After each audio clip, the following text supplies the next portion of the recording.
What's up, gals and pals? It's your boy Vino Valentino, and welcome to the YouTube PubCrawl. Today, I'm excited to introduce to you guys my buddy and fellow YouTube cocktail challenger, Robert Baldwin of Rob's Home Bar. Rob, say hello to my audience.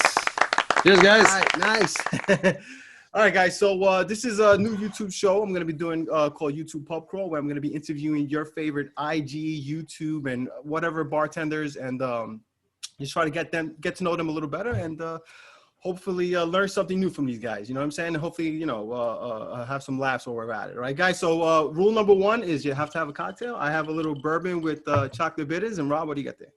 This is a Oaxaca Old Fashioned. Nice. Got some tequila, some mezcal. Nice. Smoky. Love it. All right, so the first thing I like to do to keep in theme with the whole 60-second cocktail thing is I have something called the fast pour. All right, guys? Yeah, Rob, that's right. Uh-oh, put me so on the basically, spot. it's 6 questions in under 60 seconds. Listen, they're questions about your personal likes and dislikes, so it shouldn't be too difficult. But, I should know the answers then. You should know the answers, but obviously, whenever they ask you to do something like this, you freeze. All right, so let me get my timer up. And then once we get this done, we can get to chatting. All right, Rob, so you got 1 minute. Ready, buddy? Do it. And begin. What is your favorite cocktail? Old Fashioned. All right. Favorite spirit? Whiskey. All right. Favorite mixer? Oof. Benedictine. All right. Favorite hangover food? Poutine. Canadian. Ah, there we go. All right. Favorite bar? Oh, God. Zoe's Lounge, Ottawa. Oh, cool. All right. And last but not least, your favorite YouTube channel not named 60-second cocktail. Damn. How much time I got left? You got 25 seconds. You're doing good. You're doing good. 25 seconds. Favorite YouTube? I got to be binging with Babish. Yeah, I mean, you talk about that place, that guy all the time. All right, great. So you nailed it with 15 seconds left. Or 17 seconds to be exact. All right, cool. So that's fun. Wasn't too bad, right? No, it wasn't too bad. All right, good. All right, Rob, man. So the mixer one. I was like, is Benedictine technically a mixer? It's a liqueur, but like you add it to things. So. I'm not gonna be too harsh with that. Don't go too. Technically, you shouldn't have alcohol in it to be a mixer, but that's fine. I think that's more of a. I guess it's another ingredient. I'll have you on the show another time, right? I'll have totally different answers then. Yeah, seriously. So Rob, so listen, first of all, I mean, you could just let guys know you're from Ontario, Canada, right? And you obviously have a great YouTube channel, one of my favorite channels. Rob does like kind of a POV, perspective, which is really cool. It's rare that you see this. You rarely see that beautiful mug. But he has another channel, which is Photoshop, if I'm not mistaken, right, Rob? Yeah, it's a IMX video and design. I do. It was my original Photoshop, my original YouTube channel. I think I started in 2005. Mm-hmm. So it's been around for a long time. If you go back to previous early videos, it's just all over the place, just a bunch of videos of different niches.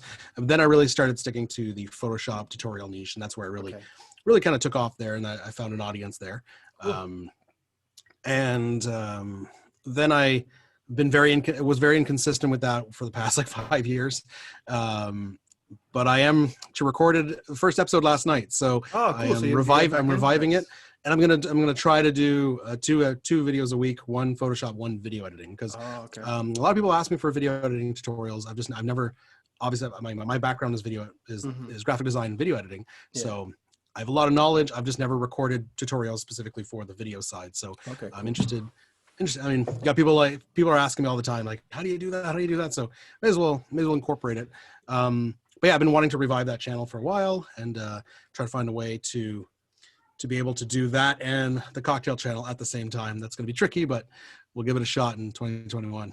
Yeah, I think one thing. I mean, two things. One, I love when you throw in your like special effects and stuff like that. It's always super cool, and we saw a lot more of it towards the winter season and stuff now.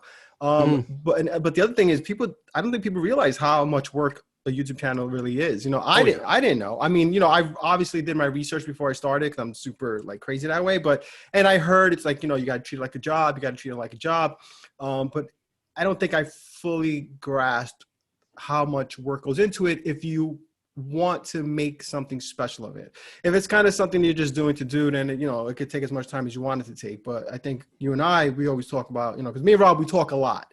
And one of the reasons Rob's my first guest is because I think, we've developed a friendship in the short time that we've been doing this. Absolutely. And, we definitely think strategically a lot about how to not only grow our channels, but also to grow the entire community, because we are not just, obviously everyone wants to be monetized, right, Rob? I mean, that's like a given, right? That's the goal. But we enjoy the communal aspect of this, right? There's some really cool people in this niche. We are lovers of cocktails. And so it's fun to see what other people can do and also, what you can teach them. I've got 15 years in the beverage business, mostly my background is mostly wine. I think I've shared that before on my channel, but it's mostly wine. So I've gotten more into cocktails now with the channel because I wanted to kind of expand a little more my knowledge base when it came to that part of the beverage business. I could talk to you about wine all day long. And I knew about cocktails and I knew them well, but I didn't know them to the extent that I'm probably learning now through my own experience and watching you guys and stuff too. So it's pretty awesome. Like my point being that a grizzled veteran like myself or someone that's just kind of a home bar guy, we all have something to learn from each other. Mm-hmm, absolutely. Yeah. So Rob, like what point did you realize yeah, this is it, man, I want to do a cocktail channel? I mean, obviously you were doing a Photoshop thing, you fell off with that a little bit. At what point do you say to yourself, this is something I want to do? Well, to be honest, I haven't been, into cocktails for, you said you got 15 years in the business. Mm-hmm. That's definitely not me. I've been really into cocktails. I mean, I'm drinking for a long time, but into cocktails for the past maybe 4 years. Mm-hmm. I got started just watching. Actually, the very first one that really was it was a Modern Rogue episode with whenever they do their videos with Trevor, the bartender. From Texas, yeah. Mm-hmm. And he did a martini, and it's funny because the martini he did, I actually really don't like his recipe now that I've explored it more. But he's good. He's the smart guy, but sometimes he does things. I'm like, I don't know if I do that way, But that's everyone has their taste, bro. Right? But it was the first one that I saw that I'm like, I want to try that. Another time, at the time I didn't even have a bottle of vermouth, so I had gin, but I didn't have vermouth, so I had to go buy it. And I never made myself a martini. I think the only martinis I had prior to that were probably vodka martinis, which were gross. Yeah, I know. Which honestly, most people think vodka, like martinis are martinis. I know. Yeah. So anyway, I made myself a martini, and it was a while. I made a few of them. First one I was like, ugh, I forced it down. It was a while before I really enjoyed it. And you read all these things about the martinis where it's like, that old saying that Churchill's martini was with gin and then a bow in the general direction of France. In honor of the vermouth. So at that point, it's like, how is that even a cocktail? You just want to drink gin. Yeah, but he was a well-known lush. Yeah. So then when I stumbled on, actually, so the two first, other than the Modern Rogue, a couple episodes from Modern Rogue, the two first channels I really stumbled onto that got me into cocktails wasn't even a cocktail channel, but it was on a Comcast channel. They had bartender Tom Macy, owner of the Clover Club. Or co-owner of Clover Club. Yeah. He did a series. He did 2 series of videos. He could have his own channel. He had a really good personality, but he did a series of cocktail videos for Comcast. Or sorry, Howcast. What was it? Howcast. Yeah. They make like how-to videos for everything. Is he the blonde guy? I think so. Yeah. He's a really well-groomed. He's guy. good. I like him. He's good. So he did a series for Howcast, and he did another series for GQ. Okay. Just like a series of videos, and they're really good and just really simple. And he was like in it. Yeah, and especially the Howcast ones, he's just in his home. Mm-hmm. The GQ ones, he was at his bar. Yeah, but in this one, it was just in his home. So it's like using ingredients and just like ice that from his fridge that makes ice. So it's like he's good. Fancy. I like him. I do like him. Yeah. Give me a second, Rob. Just trying to readjust over here. Go ahead. So nothing fancy. And then anyways, so I got it. So I started watching his videos and finding other guys and stuff like that. And then I ran into Greg's channel, How to Drink. He was just starting at the time. And that's really, that's where I revisited the martini. He made his with 2 to 1, 2 ounce gin, 1 ounce vermouth. Mm-hmm. Most people don't like the vermouth, but I was like, wow, look at this, actually tastes like something. It's a cocktail. It's and with some orange bitters as well. So I got into cocktails that way, and then it just evolved. And I, discovered Steve the bartender. Leandro was starting around that time too. And my home bar started getting bigger. I was taking over the counter, and we had a. It was funny because we had we have two kids. I have two kids, but my oldest was just kind of passing the bottle phase at that point. Okay. So the counter that was full of like, the steam cleaner stuff, for the bottles and all the formula stuff, all that got cleared. So I'm like, excellent, I have bar space. So you were he was passing the bottle phase and you were going into That's right. it. Exactly, yeah. So his bottle phase was over, mine was starting.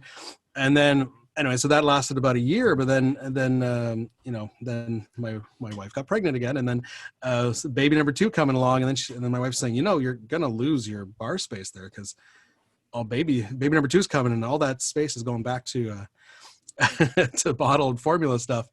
I'm like, God damn it, where am I going to put this stuff? So for Christmas that year, my wife got me the bar cart, the famous bar cart that is the star of my show. Famous bar cart on YouTube by far. That's right. And the smallest workspace on YouTube. It's phenomenal what Rob pulls off with that thing, because honestly, it's all done in that little.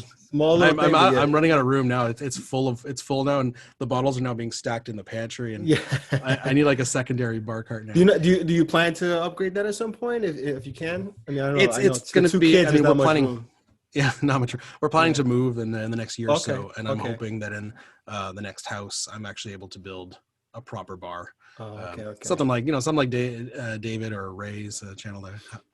It's all about the cocktail. Yeah. Ray, what's up, Ray? So this space here used to be my kids' kind of like extra play area. So when she was a toddler and stuff, we had this all penned out, and it was like, kid carpeting and toys and all that stuff, But now that she's 4 years old and now she just stays in her room. She'd rather play in her room, and her room's obviously decked out. So this space was empty.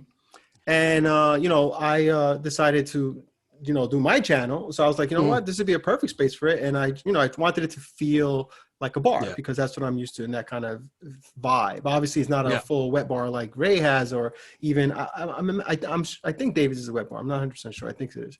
I don't know. Does he have a sink there? I don't know. But he has a nice. He'll comment below. Hey, Dave, comment in the comments below.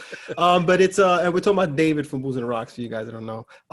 But he has a beautiful setup there himself, though. Really nice. Some guys are working off of carts or their kitchen table. Some people have like a nice little bar like this, or they have an elaborate set. I mean, Georgie's another one who has a really good bar. Who's this? Just shake or stir. Yeah, George has really. He's got that really, and oh my God, at Christmas, the way he decorated it was it was amazing. And his is definitely just a little nook. I think it's a little nook, but it's kind of decked out.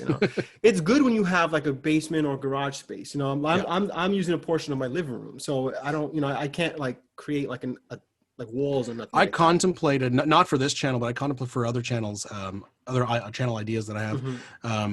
Contemplated building a set in my garage, but being in Canada, oh my God, no, right now it's like minus 20 in that garage, so there's no way I'm filming there. Minus 20 Celsius, I know whatever that is in Fahrenheit. I know alcohol doesn't freeze, but it'll freeze there. I tell you that. It'll find a way to freeze. Imagine watching a YouTube channel and just seeing my breath every time I talk.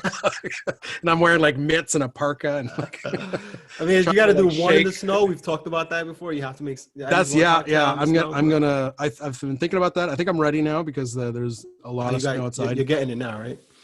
I'm thinking about which cocktail to make. I've been giving it some thought. I'm definitely gonna challenge David on that one. I'm gonna go. I'm not gonna bring the bar cart outside, but I'll bring a little table, stick it right in the snow, and make my cocktail. You and your fellow Canadians. I gotta tell you, like I've said this before, like I can't believe how many Canadians are on YouTube and on the YouTube cocktail stuff. I mean, it's you, there's David, there's TK Bar, there's Bruce, Chuffle on the Rocks. Chuffle on the Rocks, yeah. A couple other ones. Bruce, and on Instagram Bruce, too. Bruce, forget about Bruce is number one. Yeah, Bruce is the man.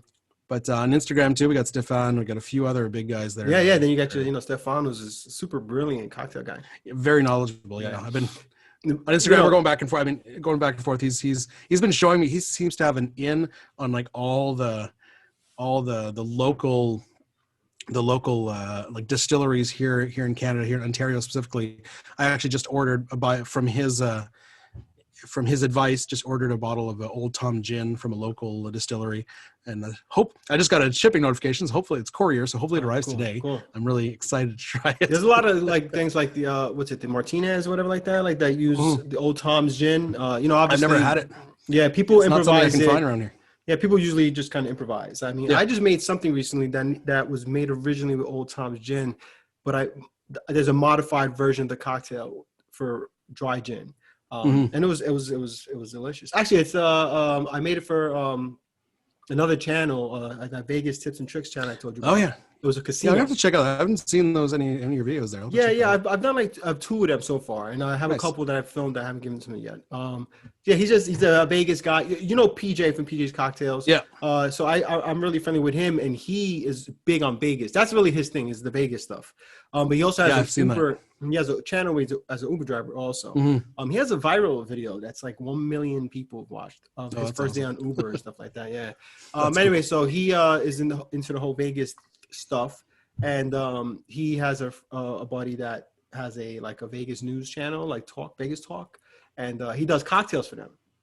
He does like a cocktail a week, and so he's asked me to sub in once in a while, stuff like that. So anyway, nice. So I did the first cocktail I did was a poker face, and this one I just did was called a casino. So I try to stick with the Vegas theme if I can, but I think I'm running out of those, so I'm gonna start doing some like just cool classic cocktails for them.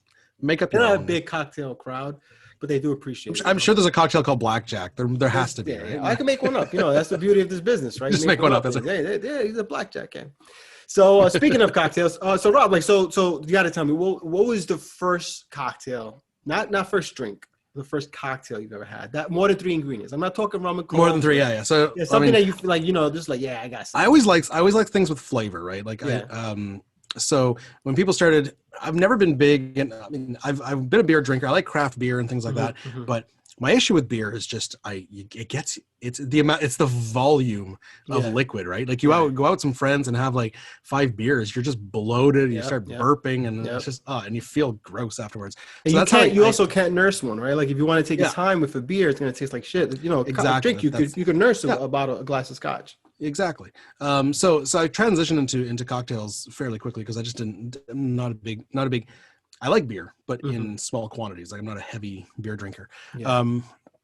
But then of course, not knowing what anything is at a young age, you go straight to people go straight to rum and coke, especially when you go to like a party that has like a very simple bar. Like they're not making old fashions. They're making just like rum and cokes and gin tonics, things like that. So I started with rum and cokes, but I found they're kind of like, it just tastes like a watered down Coke. Because I got into rye and gingers. That was because ginger ale has a more taste to it. It's got the ginger and Jack and Ginger was a big one of mine for a while. I love Jack and Ginger. Yeah, and of course, being in Canada, rye and ginger is a big thing because we produce a lot of rye. So that was my drink for a while, and then when I wanted a little more than that, the first kind of, I would say, real kind of classic cocktail was a Tom Collins. Oh, nice. That's a great cocktail. And I remember it's funny, like being with friends that don't understand cocktails, and neither did I back then. But we're at a bar. I think it was someone's bachelor party, and I go to, and my friend's like, "Oh, I'll buy you a drink. Let's go to the bar." And I would go to the bar, and he's like, "What do you want?" And I'm like, looking at him, I'm like, "Oh, I'll have a Tom Collins." And he looked at me, he's like, "What are you, 50?" And he couldn't grasp that like a person, that was born after 1950 would order a freaking Tom Collins. But it's an awesome drink. Funny thing, I mean, I think simple. It's definitely I think it's the company you carry, right? Because in New York, a lot of my friends are old school guys. And so Tom Collins would have been par for the course. Hey, Tom Collins, I grew up with a lot of Italian guys and stuff like that too. So a lot of those kind of old school guys and stuff who they appreciate a good old school cocktail, Yeah, I mean, my first drink was a Long Island iced tea. That was my first cocktail. So I went for the king of bad cocktails, in my opinion. The worst. See, I guess the difference is I still like the Tom Collins. Yeah, exactly. When I had my first one, and I was at a nightclub, and I just not realizing, because everybody was like, "Oh, get a Long Island iced tea." As a matter of fact, this one even ordered it for me. I said, "I don't know what I want. Get me something." They got me the Long Island, and I remember just downing it. Because it was so sweet, especially in the nightclubs, they put so much sweet and sweet and sour or whatever it is, sour mix, and it was so sweet. And I just remembered, I need another one, and I must have had 3 within an hour. I got so fucking sick, bro. I mean, I was sick out of my mind, and so I didn't learn my lesson. Like I went, out again and had a couple more another time and stuff. And every time I would drink them, I would overdo it. And I didn't know really the balance between alcohol and eating either at the time.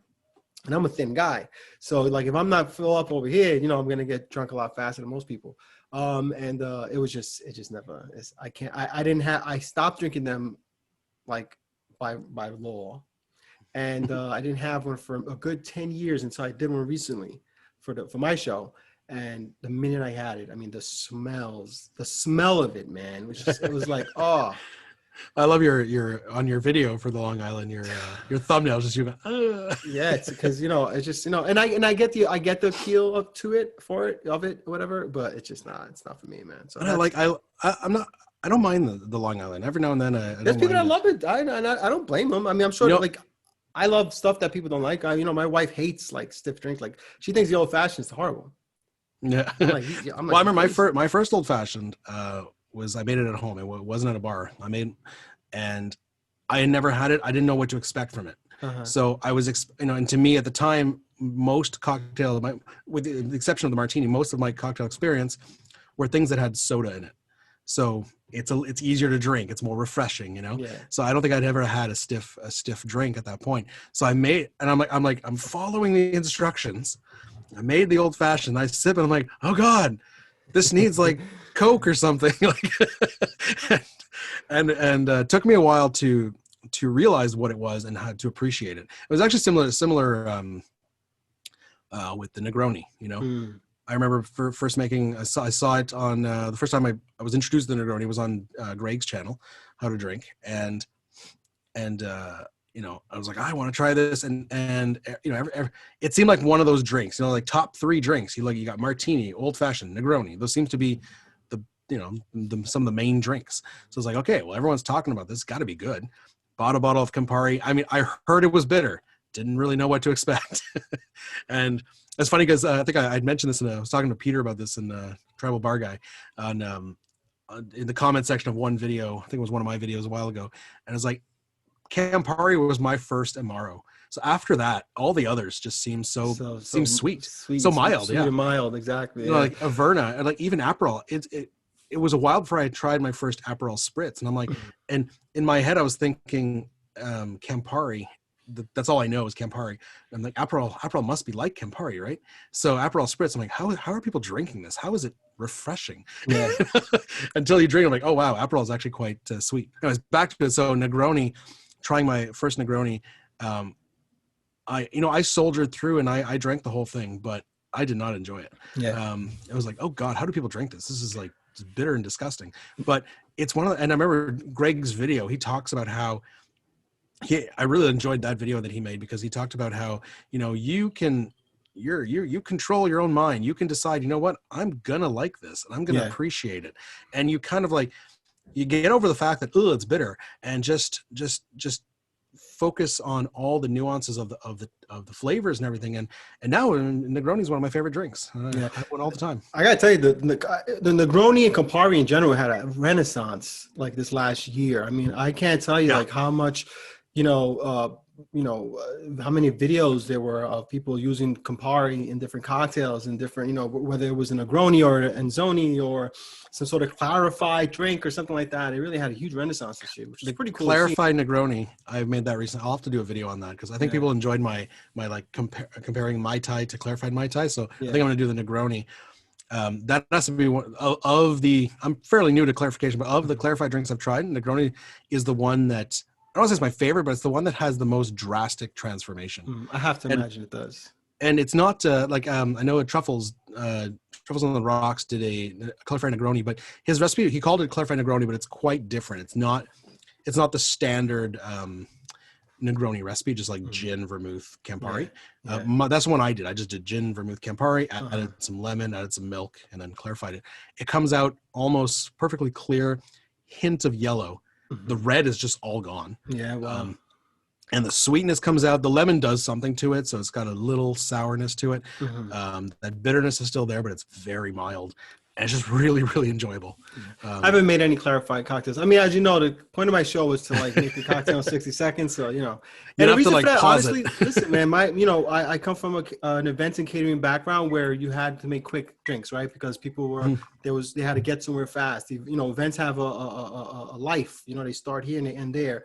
It's not like a nightclub or a bar. We can kind of just take your time making the cocktails, you know? So I wanted to kind of bring that into the YouTube world. Yeah. This idea that if I can make a cocktail in 60 seconds, then you should be able to make it yourself really quick, relatively quickly, you know, because not, you know, somebody, you know, it's a gimmick, but it's also kind of how do you say it makes sense, right? Like, you know, quick cocktails for people to drink. Well, I mean, a lot of times when you see those 60-second cocktail videos, they're also cut into 60 seconds, right? Like they're not like one take, you know, my videos are all one take.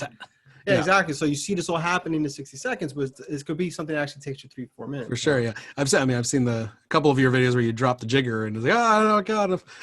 Yeah, exactly. Pick it back up and I lost 10 seconds there. Yeah, I take a loss. There's cocktails that I've lost that I probably could make quicker, but I screwed up for some reason, you know, or like the Bronx cocktail where the shaker got stuck and because I lotioned my hands prior to the show. And so they were too slippery, and I couldn't open the shaker no matter what I did. So like, was that your elevated craft shaker? No, it was a regular. Yeah, it was a previous shaker. one. Yeah, this one would have been easier because it's a screw. But now, you know, if you have to hit it, and it just wasn't working. So one of the things that me and Rob do are these cocktail challenges. So far, we've done a Christmas martini challenge, and right now we have going on a spicy. By the time this is up, that cocktail challenge is over, and we'll be going into a Valentine's Day one. But we have the Spice on the Rocks challenge and stuff. And I don't know about you, Rob, but it's just super cool to see, you know, the way the community has really come together around those. The Christmas martini one, you know, like the energy there was crazy, right? It was the holidays. I think people were really looking for something.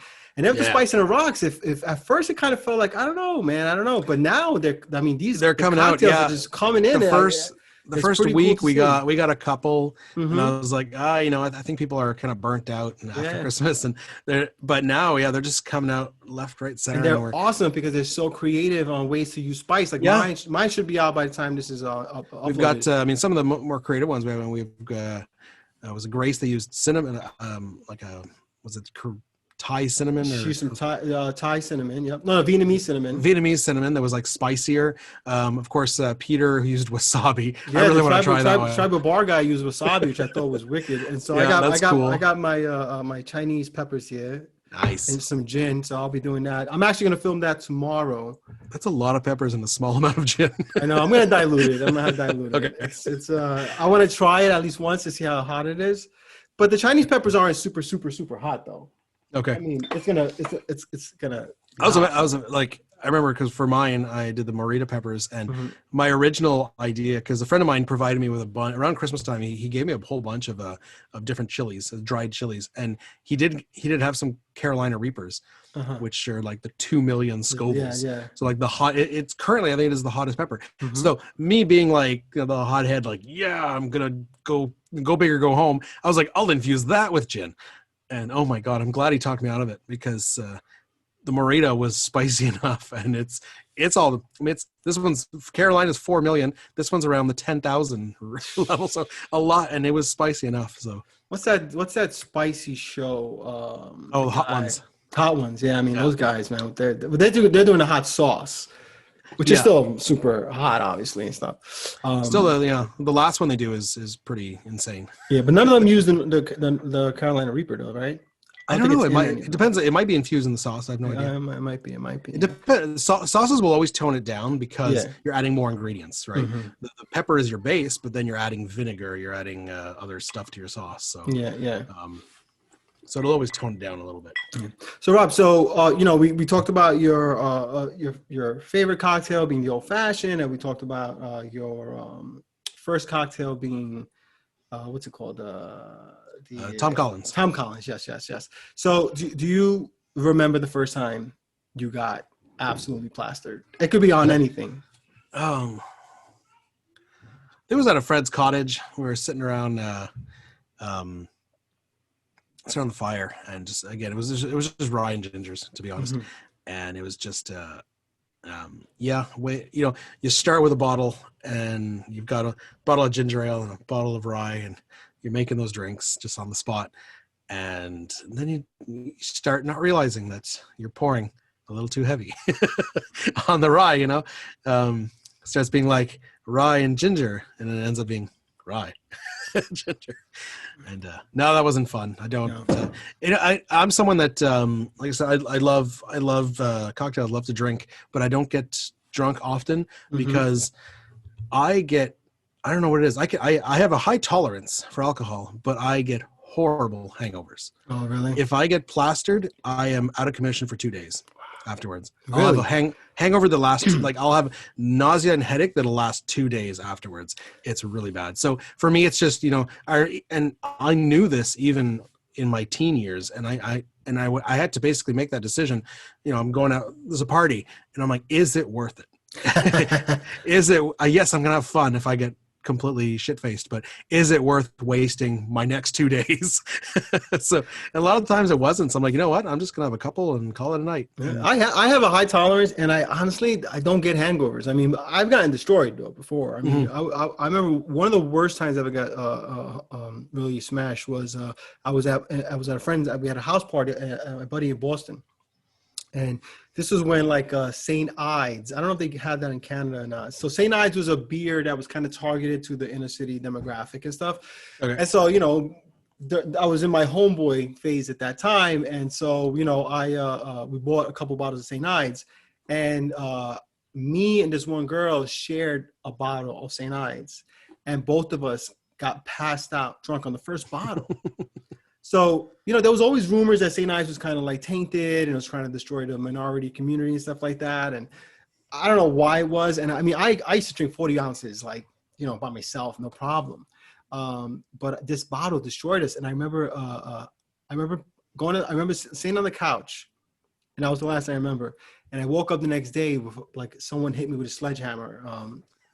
And everybody's looking at me like, oh shit, he's awake. And so I'm like, yo, what's everybody doing? What's going on, bro? Why is everybody saying that? And it's like, yo, you literally blacked out yesterday and went crazy. So I was like, holy moly. Apparently I was just talking a ton of gibberish, and my eyes were popping out and stuff. Oh, wow. I'm like, holy cow, dude. I never drank that stuff again, bro. That's freaky, scary drunk. I never got that drunk again. That's for sure. I've always been the guy at house parties, in school and stuff. And I've always been the one that at the end of the night, everyone is either gone or passed out somewhere, and I'm still awake. Because one, I wouldn't drink to that extent because it would destroy my next few days. But also I get we have different people, happy drunk, angry drunk. I was just a happy, energetic drunk, so I just have that energy, and I'd be up at 4 a.m. and still all right, guys, what's going on? What are we doing? Everyone's gone. Are we playing board games? What are we doing?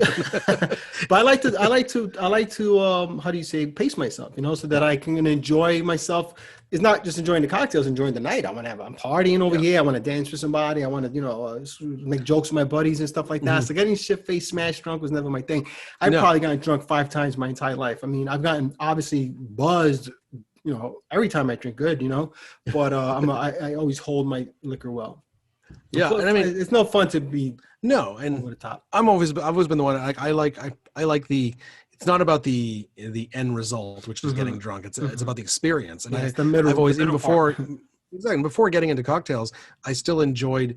I like to enjoy the taste of whatever it is I'm ingesting. I remember going out with a group of friends, and we 10 of us would arrive at a bar, and one in the group would be like, let's get shots, 10 pitchers of Coors, or 10 pitchers of Coors or shots. And I'm just like, and one Guinness, please. My buddies, it was always the beer was never a big thing in my crew, but shots was always the thing. It would be, as soon as we get there, shots. And it would always be SoCo and lime or Hennessy or something like that. Tequila. Just the worst tequila. You have the salt and the lime. Oh my God. I'm like, guys, man, I'm not getting this. I'll do the first shots. But then after that, I want to chill, man. And this is before I even enjoyed, I've always liked the way cocktails taste, but it was before I was really enjoying the cocktails. It was just when I was just drinking. Yeah. I wanted to get mellowed out and buzzed, but I didn't want to get smashed face. So it was that, point where, now, obviously, I think of cocktails in a very different way. When I drink every single cocktail, and I'm in analyzing it, like, oh, what's this thing doing? What's it got? How's this guy? If I go out for a drink somewhere, which feels like it's been 100 years since I've done that, but I look at the bartender before I order anything. I kind of see how he moves. I see what he's pulling from the bar or from the well before he makes his cocktails.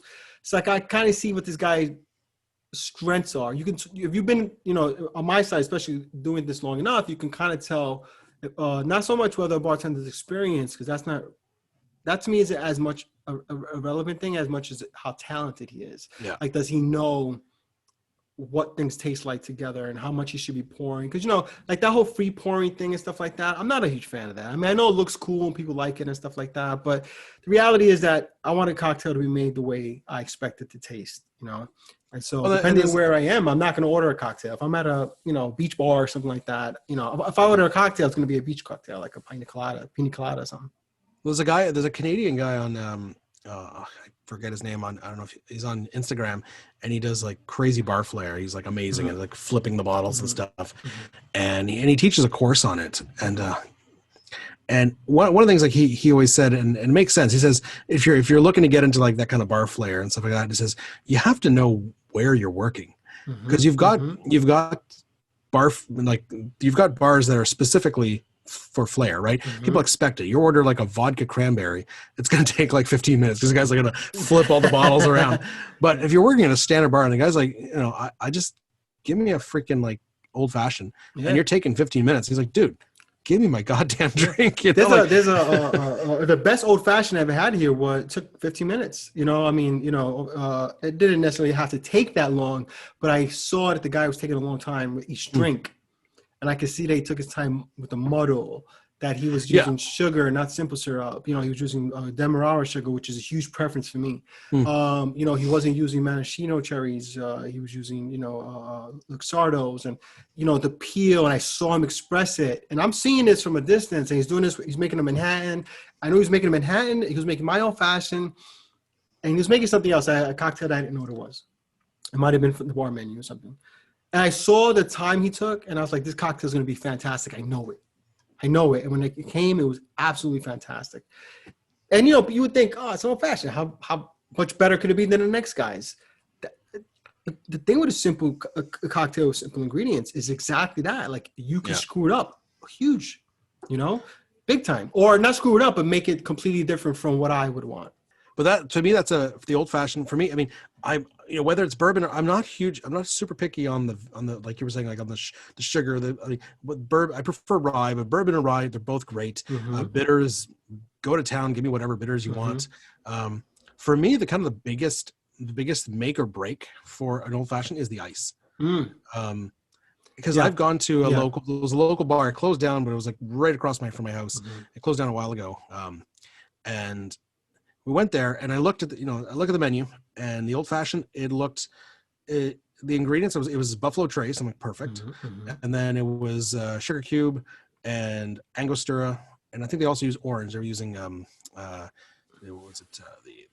Reagan's orange. So I mean, like, hey, this is a perfect old fashioned. The orange bitters is a nice addition also. Yeah.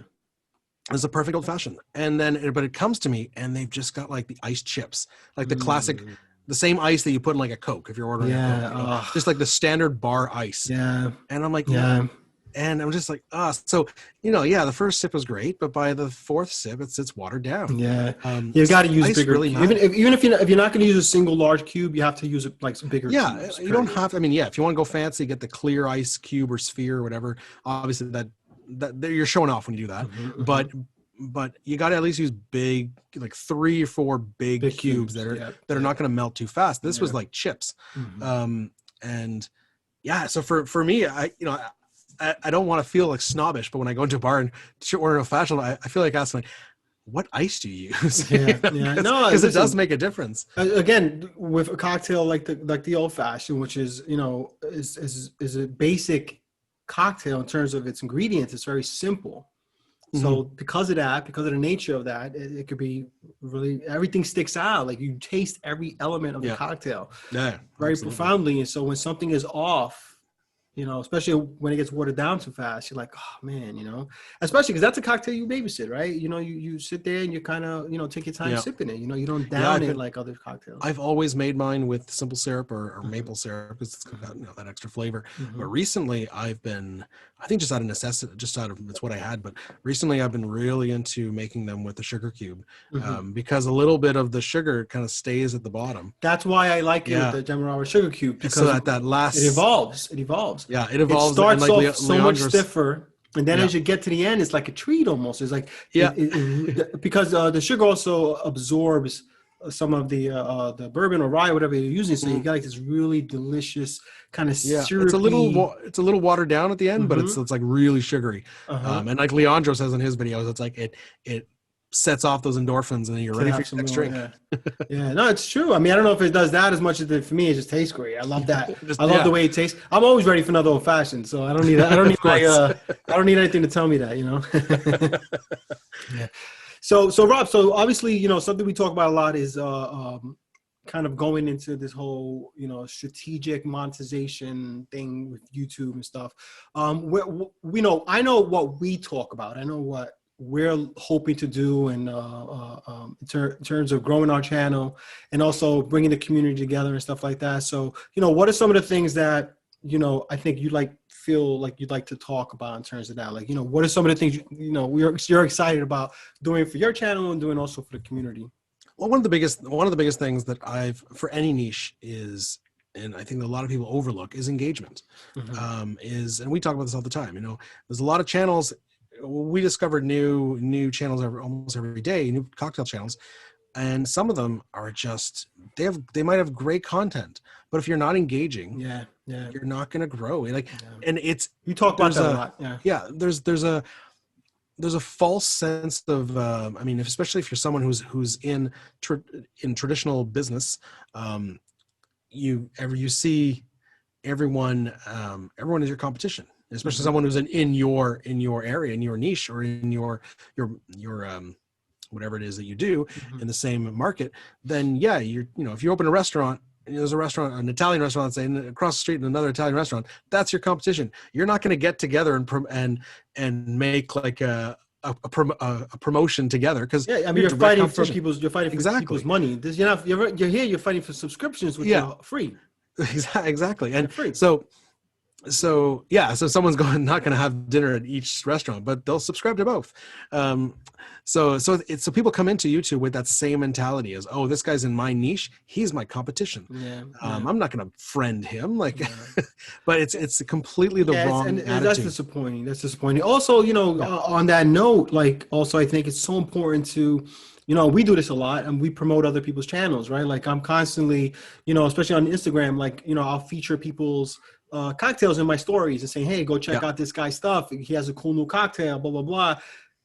Because ultimately, bro, if all my subscribers subscribe to you because I recommended it, great. Why not? The biggest way to, and a lot of the big, you know, the marketing gurus on YouTube, or Nick Nimmin and those guys, that's one of the biggest advice they give is collaboration. Brian G. Johnson talks about that a lot. He did something recently. Collaboration is the best way to grow on YouTube. I mean, I think our collaboration came very organically. You know, it wasn't like I reached out to you and said, hey, man, let's team up on something. But, you know, I think, you know, if you feel like there's someone out there that you want to collaborate with, then go for it. You know, I mean, I think it definitely, you know, absolutely. You know, like for David, for instance, being in our challenge and stuff like that, we've got a good relationship with David, but I wouldn't say I speak to him every day or anything like that. You know, it's usually through his videos. But you know, he reached out to me and said, hey, I want to be part of the next challenge. I was like, oh man, it's great. Why not? You know, we love David's stuff. David's hysterical. And you know, he's a super cool guy. So why not? So it just felt good. It felt right. And so obviously, you know, we're doing, he's part of our challenge crew. And it's just things like that where I've got Alchemix Bar. I'm interviewing him next. Liquid Memoir. I'm interviewing David. You know, these are guys that I love and admire their stuff, and I want to help promote their stuff. Even if maybe I have more followers than this one, or he has more followers than me. Ultimately, it's just my appreciation, of course, than anything else. Like I appreciate our friendship, but also I appreciate your content.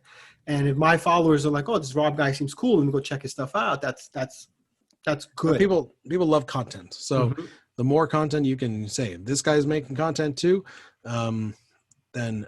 Yeah, it's the best way to and it also shows, like, if I'm going to come back, if I subscribe to a channel and I go and I like their content, I comment on their content, and they don't comment back, they don't say thank you or hey, thanks for watching. Part of me is not kind of not willing or not really enthusiastic about coming back to your content. Yes, because 100%. You're behind a wall, and it's like, oh no, I'm not going to talk to you. You're just a viewer. It's true. It's true. I mean, listen, one of the things that you and I have discussed, and part of the reason I'm doing this whole PubCrawl thing is because I do want to break down that fourth wall that I think we have as YouTube tutorial people. We produce a lot of evergreen content. Evergreen content is basically like stuff that never gets old, right? It's just it's teachable stuff, right? But I think people would want to know a little more about Rob. Especially, someone like Rob, especially who's not even a face on YouTube. He's just a couple of hands and toes. You know what I mean? You know what I'm saying? So like to be able to see him and talk to him is cool. I think people are gonna watch this video and they're gonna go, "Oh snap, that's Rob." You know what I'm saying? They're gonna dig that. But in general, even me, like they're gonna be like, "Oh, Vino's not. He's funny. He's a nice guy. Blah blah blah. Whatever the case might be. You only learn so much from the tutorials that we put out there. You can only spend so much time talking about like your own self, because the YouTube algorithm loves the minutes, but the people don't necessarily want to watch you talk for 25 minutes, right? So here, they know they're listening to an interview. So they're going to go into it with the expectations of sitting down and, hey, let's see what Robert Vino got to talk about. And hopefully they are more attracted to us because of that. They're like, oh man, these guys seem like smart guys and nice guys. And that's what I hope to draw out of everyone I interview, is to show like, hey, these guys make great cocktails, but they're also really cool people, or this is something you might not know about them. Because like, I think it's a big reason why vlogs are so successful, right? Because people love to feel like they know the person. Yeah. And when you do strictly tutorials, you don't know anything about them, you can kind of just treat them like another channel, like an item, like another thing. You know what I mean? Yeah. I'll watch his old fashioned and I'm gone. But you might think a little harder to watch them next time if you know them a little better. One thing I do almost every day, I comment on videos, on some of the cocktail videos, and then I check out the comment section. And it's a lot of the regular folk, and then there's some fans. But then every now and then, oh, this person actually has a channel. Let's check them out. Oh, it's a cocktail channel. Dude, super fan number one, Tim Kirkland, literally finds us all that way. He goes and he's in our comment section, he finds these people and he goes on. And Tim is the best. Tim is and I think Tim's coming for our next week, those little YouTube videos though, man. He's got 3 videos out now, and he's got 3 now. He made the prune juice. Hey, Tim, you're not going to be a fan anytime soon. Now you're going to be the competition. That's right. Tim's awesome. We got, and there's other guys like Stefan, like you said, and Trevor Rose, and guys like that who are just really, cool community fans, and they not only do the people in our niche have great positive feedback, their feedback is just as important, because ultimately what you're trying to do is reach a large base of people, not just your niche. You want to expand beyond that. That's right. And so when you get those comments from those guys, it always feels nice. This Gary Payne is another guy. There's a few guys that are like followers of the niche, and it's great to see that kind of engagement from them. Oh, absolutely. That's another thing too. Likes are huge. Yeah. A lot of times you'll see 30 comments and 15 likes. You're like, somebody's not liking the video. I feel responsible sometimes. I go in, I comment, I forget to like. The first thing I do is like. Like. I try to make sure I like the video, because again, we are trying to. I try to remember too, but sometimes I forget. Yeah, we're trying to boost each other's stuff, man. We're trying to make each other. Listen, your success is my success, and vice versa. Absolutely. Because the niche needs it. When I look at the cooking niche, it's so huge. God damn, those guys grow so fast. It's so huge, and they grow so fast. And I think we're capable of doing something similar here with that kind of support from each other and helping each other kind of like expand our audiences and stuff, you know. There's probably definitely something Grace was mentioning this or asking, but I wouldn't be surprised if because of the nature of our channel being alcohol, it does kind of hold you back a tad. Oh, there's limitations for sure. Yeah, for sure. Like, you know, I'm pretty sure people, if people aren't logged into YouTube, then YouTube has no idea what their age is, and so they're probably not going to show our content at all. Yeah, yeah. Listen, I mean, obviously, you know, what's it? Tipsy Bartender. What's it? Is it Tipsy? Yeah, Sky? Tipsy. Yeah. Sky. He's got, you know, 4 whatever million. And then the second biggest is Greg with almost 2. I think it's at 1.7. And then there's nobody else with 1 million.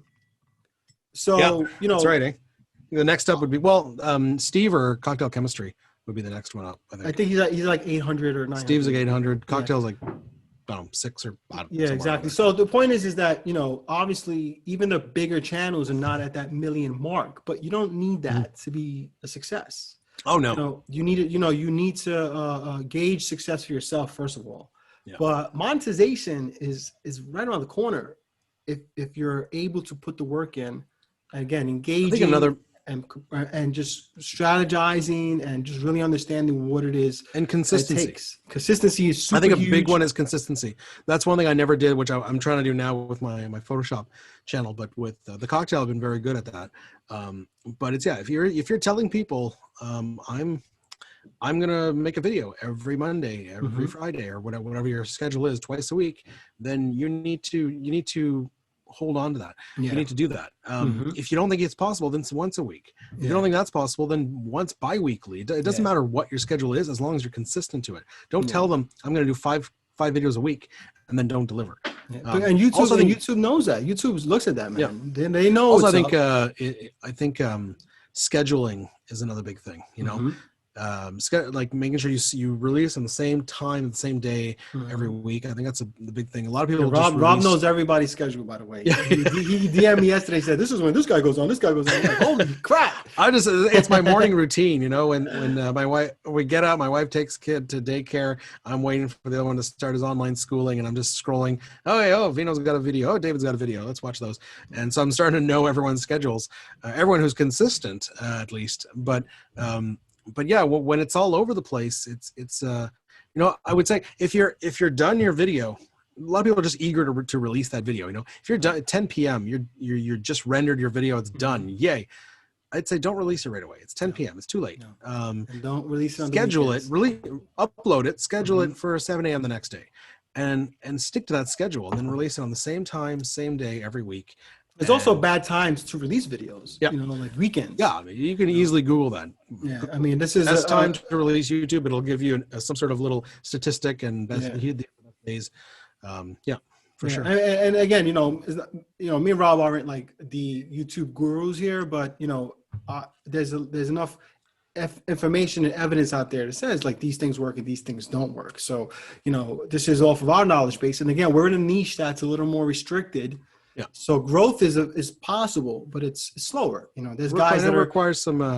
It requires some extra work, and you know, a lot of those guys that do a lot of this YouTube guru stuff, their strategies don't necessarily translate to what we do. Not always. So exactly. So you have to take what does work, like, you know, maybe good YouTube, good thumbnails and scheduling and what's it called? Engagement. And teaming up with people to do stuff, you know, those things do work here. Thumbnails a big one. That's one thing on my Photoshop channel. I'm going to talk about thumbnails in an upcoming video. There was one, I forget where did I say it wasn't in the cocktail niche, but the one guy did a video. His thumbnail had a red line at the bottom, and it was edited that way. But if you off, no, it was a red. It was like he put a red line on the bottom. But the problem with that is that when you've watched a video, there's a red line at the bottom. Oh, that's right. So to me, it looks like I've already watched this video. Oh, so I'm like, I'm not going to watch that. And you put I almost wonder if that was strategic in a way. Like he made it seem like you watch his stuff. I don't know. Maybe, but I mean, but why would you do that? It looks like you've already watched it. And it was like, no, don't do that. But I mean, one thing I always do is the other thing too is you edit your like whether you're using Photoshop or any of the other photo editing software. When you're making your thumbnail, after you're done, you're going to edit it. It's going to be like the size of your screen, right? You're going to look at it huge, like a big image, full resolution image. Then what you want to do is zoom out to like this small. And look at it at that size, because that's how people are going to see it. So if your font is like a script font and it's tiny, then when you zoom out, people won't be able to read it. Most people watch it on the phones. Most people watch the YouTube on their phones. So keep that into consideration. But even on the desktop, you're not seeing the thumbnail this big. It's called a thumbnail for a reason. It's tiny. So even though you've designed it at a high resolution, YouTube's going to show it very small. So you need to take that into consideration. If you have tiny text on there, no one's reading that. All right. Well, Rob, man, listen, thanks a lot for again for being on the show, brother. Thank you. Thanks for having me. I'm sure I'll have you on again, man. You know, me and Rob are working on some really cool things for the community besides the challenges. We have the stuff we're doing that I think is going to be really, really cool, Rob. I think we're both excited about it. It's going to be good for everyone. The idea is all these small channels to grow together. That's what we want. And again, guys, support your other cocktail channels. Leave a comment, leave a like, share. It's really important. It helps all of us. We can't all grow at the same pace, but we can all support each other, which is important. All right. We'll all get there. Yeah, exactly. So, Rob, brother, thanks a lot again, man. Then remember, guys, when life gives you lemons, you make yourself a cocktail. Cheers. Cheers.